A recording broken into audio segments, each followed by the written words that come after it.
তাদের কর্তৃক আমাদের ছাত্র দলের নেতা এবং টাইম এশিয়া বিশ্ববিদ্যালয়ের মেধাবী শিক্ষার্থী পারভেজকে সেই সন্ত্রাসীরা কুপিয়ে হত্যা করেছে।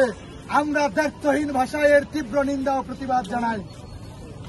সংগ্রামী শিক্ষার্থীবৃন্দ, আমরা গত 5ই আগস্ট ছাত্র জনতার অভ্যুত্থানের মধ্য দিয়ে দেশ থেকে স্বৈরাচারকে বিদায় করেছি ঠিকই, কিন্তু এদেশে এখনো সন্ত্রাস, রাহাজানি, ছিনতাই, ধর্ষণ এগুলো বন্ধ হয়নি।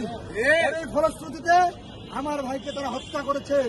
আজকে আমরা শুনছি যে সংস্কার, এই ধর্ষণ, এই কুপিয়ে হত্যা, এটাই কি সংস্কারের নমুনা? আমরা বলে দিতে চাই, আমার এই পারভেজ ভাইয়ের হত্যার অতি দ্রুত তাদেরকে গ্রেপ্তার করে বিচারের সম্মুখীন করতে হবে। তা না হলে বাংলাদেশ জাতীয়তাবাদী ছাত্র দল সাধারণ শিক্ষার্থীদেরকে নিয়ে তুমুল আন্দোলনের ডাক দিবে। ইন্টারিমের প্রতি আমাদের আহ্বান, যদি এই হত্যার বিচার করা না হয়, যদি আপনি ব্যর্থ হন, তাহলে দেশের মানুষের গণতন্ত্রের অধিকার ফিরিয়ে দিয়ে আপনি আপনার সম্মান নিয়ে বিদায় হন, নতুবা এই হত্যাকাণ্ডের দ্রুত বিচার করুন। আজকে আপনারা যারা উপস্থিত হয়েছেন সকলকে সাধুবাদ জানিয়ে, ধন্যবাদ জানিয়ে আমি আমার কথা শেষ করছি। এ পর্যায়ে বক্তব্য রাখবেন বেগম রোকেয়া বিশ্ববিদ্যালয়ের শিক্ষার্থীদের প্রাণের স্পন্দন, বেগম রোকেয়া বিশ্ববিদ্যালয় ছাত্র দলের সংগ্রামী সদস্য সচিব, আমাদের সকলের প্রিয় নেতা জনাব মোহাম্মদ রাশেদ মন্ডল ভাই। উনাকে ওনার বক্তব্য রাখার জন্য বিনীতভাবে আহ্বান করছি।